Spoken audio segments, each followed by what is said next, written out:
Pero marami talaga sa mga nagrereklamong babae na sila'y sinasakatan ng asawa nila kasi kung sumagot sila, pabalang. So galit na galit ang asawa mo, may sinabi sa'yo, ang sagot, malumanay.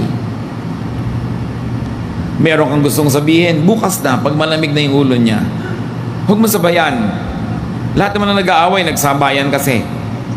So yung matalinong tao, pag alam mong galit yung kaharap mo, hindi ka na lang ngayon maglalabas ng gusto mong sabihin o ng galit, because for everything there is a season and a time for every matter under heaven. Huwag mapagbigyan mo lang yung katinang dila mo para magsalita, yung silakbo ng yung damdamin, masunod mo, kahit talo ka naman. Ang mahalaga manalo. In a quiet way. Sabi nga ni Mao Zedong, one step backward, then two steps forward.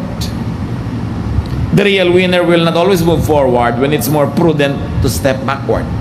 And when you step backward, it appears that your opponent is winning. Therefore, he will relax. And when he is relaxed, then you can move two steps forward.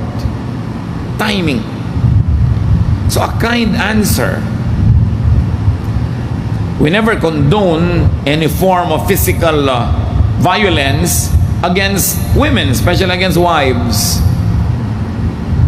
Pero marami talaga sa mga nagrereklamong babae na sila'y sinasakatan ng asawa nila kasi kung sumagot sila, pabalang.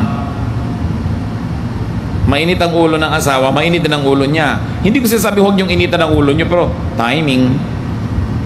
Kasi mas malaki yung braso niya. Kailangan gamit yung utak. Diba? Ang laki-laki niya, lalabanan ninyo. Bakit ka babangga sa pader?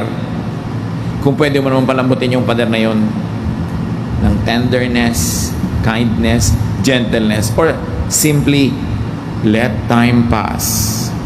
Alam niyo ba kung gaano karaming adrenaline ang kailangan ng tao para magalit? Gaano karaming blood chemistry ang kailangan maiba para siya maghalimaw at magkaroon ng lakas ng halimaw at mag-isip na parang halimaw. Ang dami nun. Nakakapagod yon. So nobody can stay angry for too long. Dahil mauubusan siya ng energy. So hayaan yung ubusin niya yung energy niya. Nagalit siya.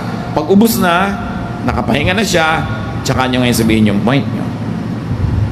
And give a kind answer.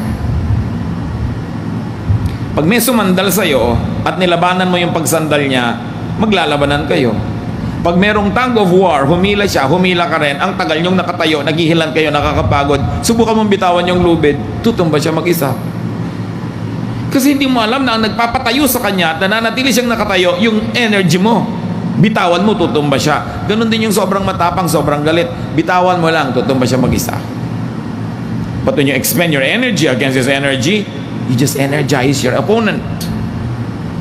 Hindi tayo ipinapatalo ng Bible. Ang talitalino ng mga pinagkalooban niya, mga karunungan na binabasa natin na sinasabing, a kind answer soothes angry feelings. A wise person will answer kindly.